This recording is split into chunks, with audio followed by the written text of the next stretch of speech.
नमस्ते दोस्तों। आज की कहानी एक ऐसे राजा की है जिसने अपनी ही बेटी से विवाह कर लिया। सभी लोग ये जानना चाहते हैं कि आखिर राजा ने अपनी ही बेटी से विवाह क्यों किया। दोस्तों, कृपया कहानी को पूरा जरूर सुने। तो चलिए कहानी सुनना शुरू करते हैं। बहुत पुराने समय की बात है। एक विशाल राज्य था जिसका नाम था चंद्रपुर। वहां के राजा थे महाराज प्रताप सिंह। वे बड़े वीर और शक्तिशाली थे, लेकिन उनके जीवन में एक कमी थी। उनकी 3 रानियां थीं। पहली महारानी देविका, दूसरी सुमित्रा और तीसरी माधवी। लेकिन इतने वर्षों के बाद भी उनके कोई संतान नहीं हुई थी। राजा को इस बात की बड़ी चिंता रहती थी, क्योंकि बिना वारिस के राज्य का भविष्य अधर में लटका हुआ था। प्रजा भी राजा की इस कमी से दुखी थी, लेकिन कोई कुछ कह नहीं पाता था। राजा प्रताप सिंह को शिकार का बड़ा शौक था। वे अक्सर अपने घोड़े पर सवार होकर जंगल की ओर निकल पड़ते थे। एक दिन सुबह सुबह सूरज की पहली किरणें अभी अभी निकली ही थी कि राजा अपने कुछ सैनिकों के साथ शिकार पर निकले। जंगल घना था। पेड़ों की छाव में हिरन और अन्य जानवर इधर उधर भाग रहे थे। राजा का घोड़ा तेजी से दौड़ रहा था। तभी अचानक उनकी नजर एक बुजुर्ग महिला पर पड़ी। वो महिला जंगल के बीचों बीच एक छोटे से खेत में बैठी हुई थी। उसके हाथ में कुछ सूखी घास की पत्तियां थी और वो उनमें गांठें लगा रही थी। महिला की उम्र बहुत अधिक लग रही थी। उसके चेहरे पर झुर्रियां थी, लेकिन आंखों में एक अजीब सी चमक थी। राजा को आश्चर्य हुआ। इस वीरान जंगल में कोई बुजुर्ग महिला अकेली क्या कर रही है। उन्होंने अपने घोड़े को रोका और सैनिकों को इशारा करके रुकने को कहा। फिर वे घोड़े से उतरकर उस महिला के पास गए। राजा होने के घमंड में चूर होकर उन्होंने ऊंची आवाज में पूछा, अरे बुढ़िया, इस सुनसान जंगल में तू अकेली क्या कर रही है और इन पत्तियों में क्यों गांठें लगा रही है। बुजुर्ग महिला ने सिर उठाया और शांत स्वर में कहा, बेटा, मैं यहां धरती के सभी जीवों की किस्मत बुन रही हूं। किसी की जोड़ी बना रही हूं तो किसी की तोड़ रही हूं। किसी को खुशी दे रही हूं तो किसी को दुख। यही मेरा काम है, क्योंकि मैं भाग्य की देवी हूं। राजा को उसकी बातों पर हंसी आ गई। वे बोले, भाग्य की देवी, तू तो पागल लगती है। जरा साफ साफ बता, ये जोड़ियां कैसे बनाती है। महिला ने मुस्कुराते हुए कहा, हे राजन, मैं संसार के हर जीव की जीवन साथी तय करती हूं। किसी को अमीर से जोड़ती हूं, किसी को गरीब से।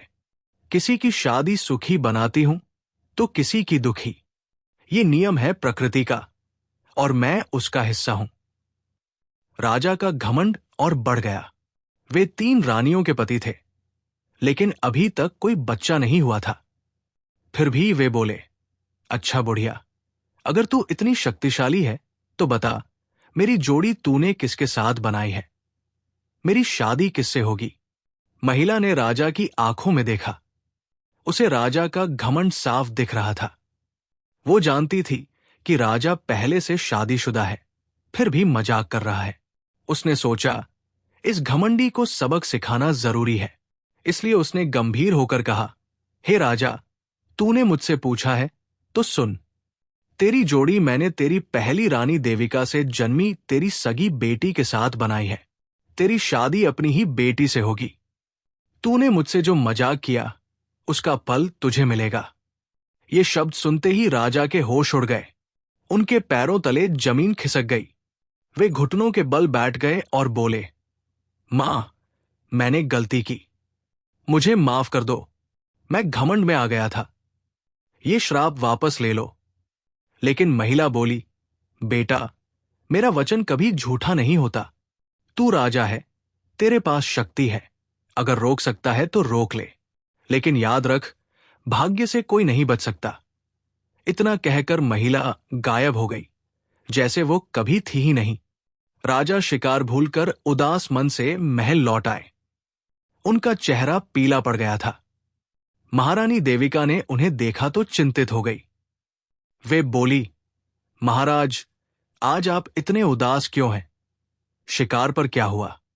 राजा ने सारी बात बताई। रानी देविका सुनकर स्तब्ध रह गई। वे बोली, महाराज, ये तो असंभव है। हमारे तो अभी कोई संतान भी नहीं है। हम क्यों चिंता करें?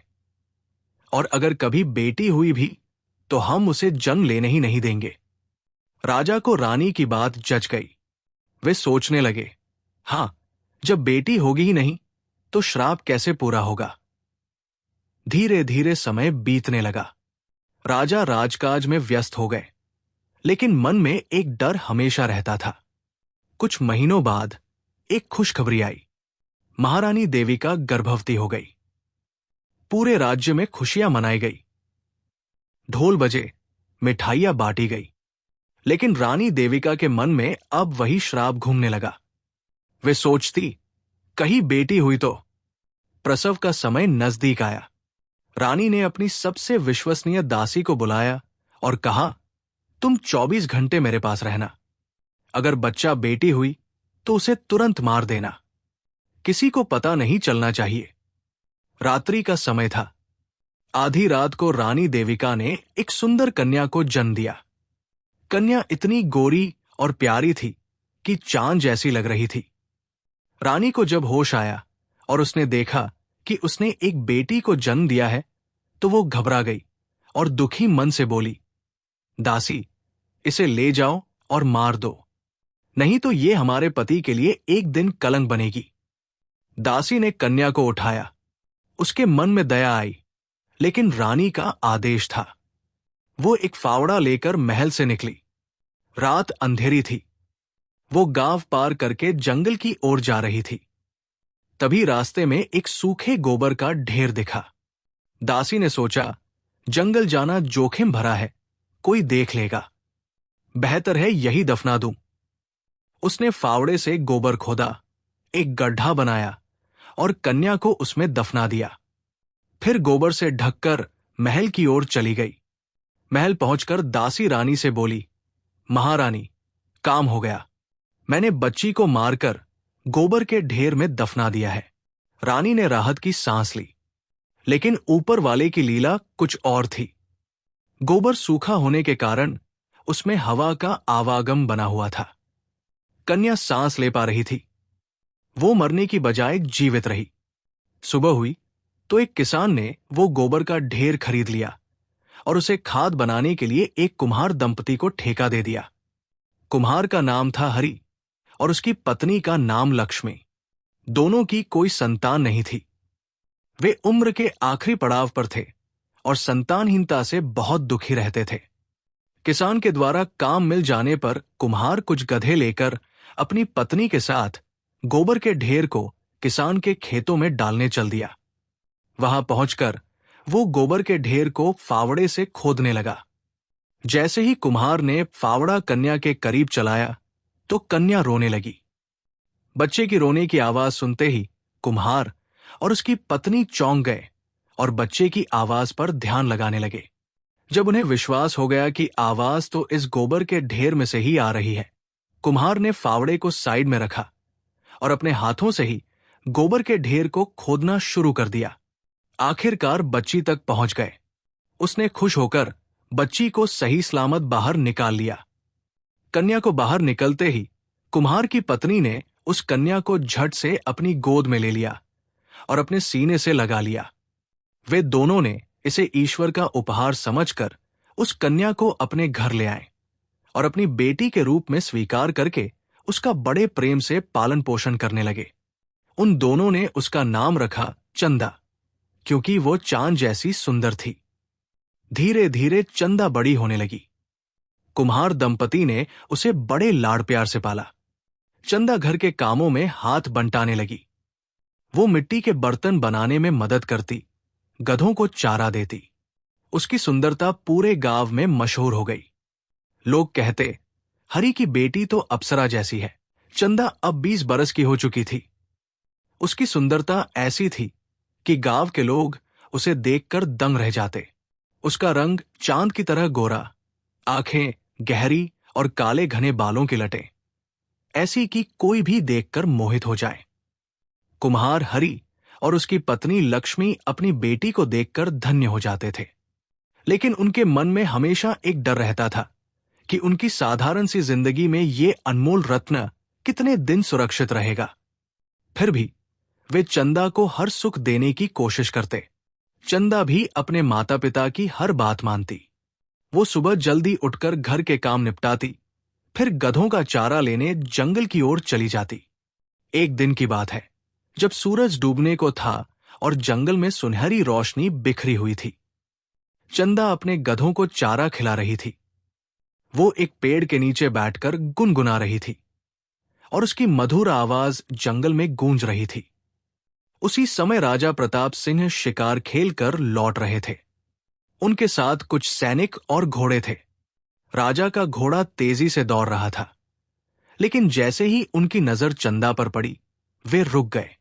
चंदा की सादगी और सुंदरता ने उनके मन को छू लिया।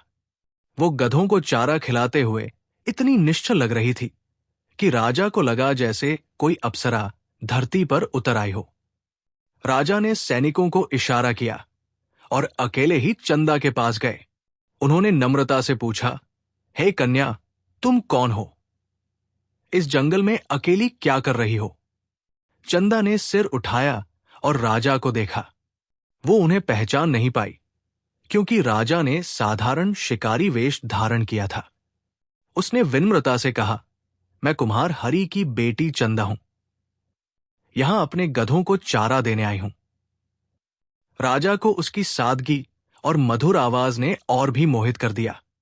वे बोले, तुम्हारी आवाज और सुंदरता अनुपम है। क्या तुम बगल के गांव में रहती हो? चंदा ने हंसते हुए कहा, हां, मैं अपने माता पिता के साथ गांव में ही रहती हूं। हम साधारण लोग हैं, बर्तन बनाते हैं। राजा ने कुछ और बातें की और फिर अपने महल लौट आए। लेकिन चंदा का चेहरा उनके मन से नहीं उतर रहा था। महल पहुंचकर उन्होंने अपनी पहली रानी देविका को बुलाया और कहा, रानी, आज जंगल में मुझे एक ऐसी कन्या मिली जिसने मेरा मन मोह लिया।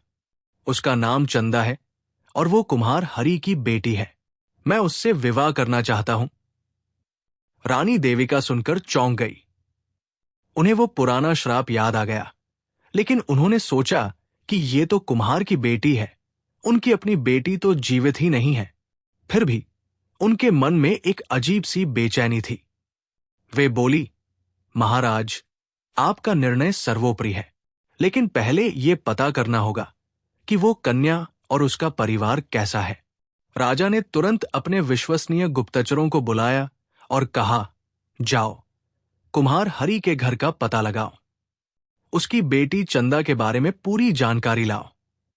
गुप्तचरों ने कुछ ही दिनों में सारी जानकारी जुटा ली। उन्होंने बताया कि चंदा कुम्हार हरि और लक्ष्मी की दत्तक पुत्री है, क्योंकि उनका कोई अपना बच्चा नहीं था। वो बहुत सुंदर, सुशील और मेहनती है। गांव में उसकी तारीफ हर कोई करता है। ये सुनकर राजा और खुश हो गए।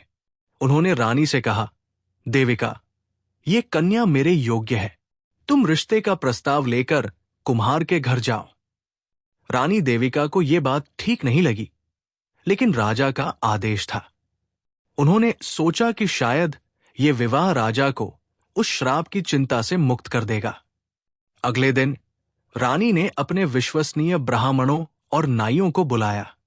उन्हें आदेश दिया कि वे कुम्हार के घर जाकर रिश्ते का प्रस्ताव लेकर आए।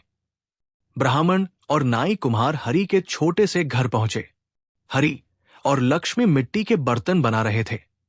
ब्राह्मण ने कहा, हरि भाई, हम राजा प्रताप सिंह की ओर से आए हैं। महाराज आपकी बेटी चंदा से विवाह करना चाहते हैं। हरि और लक्ष्मी के पैरों तले जमीन खिसक गई। वे बोले, ये क्या कह रहे हैं? हम तो साधारण कुम्हार हैं। हमारी बेटी और राजा का रिश्ता, ये तो असंभव है। ब्राह्मण ने समझाया, हरि भाई, ये तुम्हारा सौभाग्य है। तुम्हारी बेटी रानी बनकर राजमहल में रहेगी। उसका भविष्य उज्जवल होगा। लक्ष्मी ने चंदा को बुलाया और सारी बात बताई। चंदा सुनकर चुप हो गई। उसने कहा, मां, मैं तो साधारण लड़की हूं। राजमहल में क्या करूंगी? लेकिन अगर आप दोनों को ठीक लगता है तो मैं आपकी बात मानूंगी। हरि और लक्ष्मी ने बहुत सोच विचार किया। उन्हें डर था कि अगर उन्होंने मना किया तो राजा नाराज हो सकता है। आखिरकार उन्होंने रिश्ते के लिए हामी भर दी। पूरे गांव में यह खबर फैल गई कि कुम्हार की बेटी राजा की दुल्हन बनेगी। लोग आश्चर्यचकित थे, लेकिन खुश भी थे। शादी की तैयारियां जोर शोर से शुरू हो गई। राजमहल में उत्सव का माहौल था। चंदा को सुंदर वस्त्र और गहने भेजे गए। गांव में भी ढोलन गाड़े बजे। शादी का दिन आया। चंदा को दुल्हन के रूप में सजाया गया। वो इतनी सुंदर लग रही थी कि लोग देखते ही रह गए। राजा प्रताप सिंह ने बारात लेकर कुम्हार के घर पहुंचे। शादी बड़े धूमधाम से हुई। चंदा अब राजमहल की रानी बन चुकी थी। महल में रानी देविका ने चंदा का स्वागत किया और अपने पति राजा प्रताप सिंह की सुहागरात की तैयारी की। शादी की रात थी। महल के बाहर एक पेड़ के नीचे 2 गायें बंधी थी। रात के सन्नाटे में वे आपस में बात कर रही थी। रानी देविका अपने कक्ष की खिड़की से बाहर देख रही थी और उनकी बातें सुन रही थी। एक गाय बोली, बहन, ये कैसा अनर्थ हो रहा है। राजा ने अपनी ही बेटी से शादी कर ली। दूसरी गाय बोली, यदि आप सच बोल रही हैं तो इस कहानी को मुझे पूरी सुनाइए। इस पर पहली गाय ने राजा की पूरी दास्तान सुना दी, जिसे महारानी देविका बड़े ध्यान से सुन रही थी, और उसने दोनों गायों की दास्तान को सुनना जारी रखा। पूरी दास्तान सुनने के बाद दोनों गायों ने भगवान से प्रार्थना की, हे भगवान, आज के बाद आप हमारी बोलने की और सोचने की शक्ति हमसे वापस ले लो, ताकि हम ऐसे किसी भी अनर्थ समझ न सके जिससे हमें जीने में आसानी होगी। तभी वहां एक चमत्कार हुआ। उसी क्षण दोनों गायों की बोलने और सुनने की शक्ति चली गई। रानी देविका ने जब यह नजारा देखा तो उसे समझने में अधिक समय नहीं लगा कि चंदा कोई और नहीं बल्कि उसी की बेटी है। वे दौड़ती हुई चंदा के कक्ष में पहुंची। उन्होंने देखा कि चंदा एक बड़े से पलंग पर बैठी हुई थी, दुल्हन के जोड़े में सजी संवरी। उसकी आंखों में एक अजीब सी उदासी थी, मानो उसे भी कुछ अनहोनी का आभास हो रहा हो। रानी देविका ने धीरे से पूछा, चंदा, क्या तुम्हें अपने बचपन की कोई बात याद है? तुम्हारे माता पिता ने तुम्हें कभी बताया कि तुम उनकी अपनी बेटी नहीं हो? चंदा ने आश्चर्य से रानी की ओर देखा और कहा, हां, उन्होंने बताया था कि मैं उनकी गोद ली हुई बेटी हूं।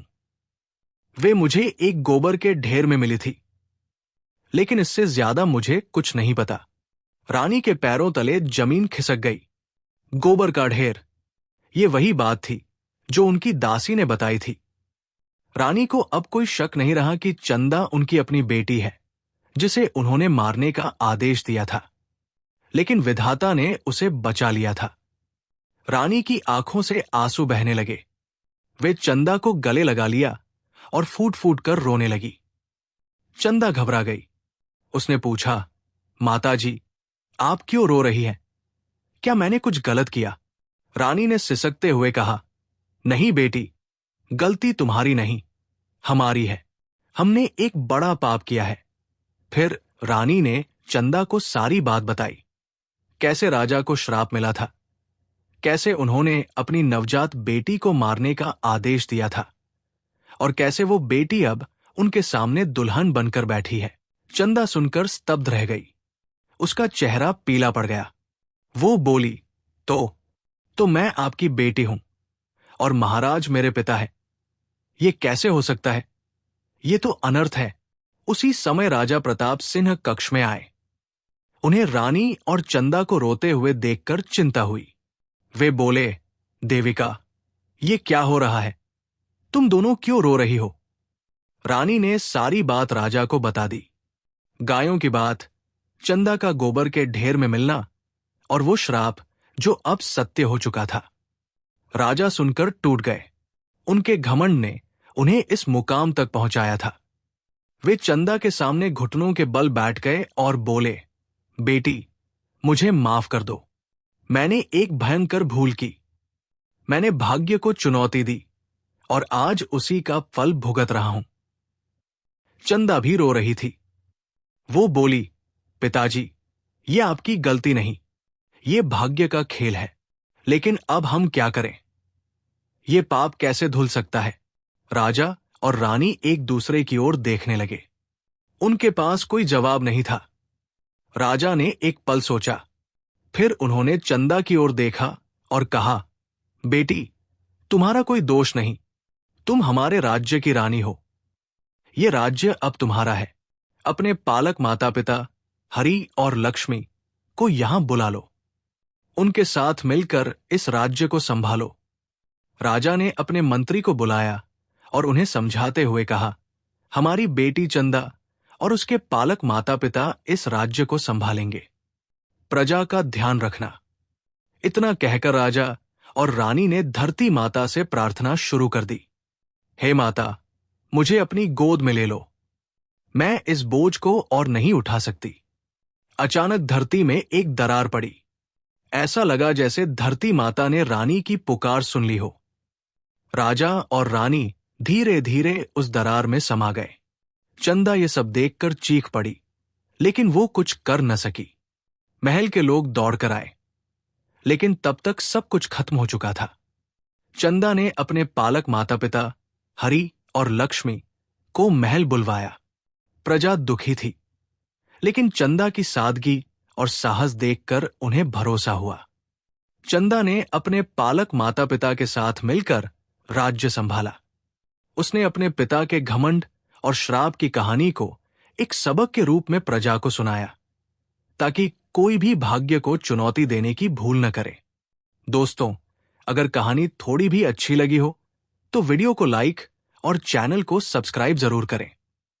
और साथ ही इस कहानी से आपने क्या सीखा, हमें कमेंट में जरूर बताएं।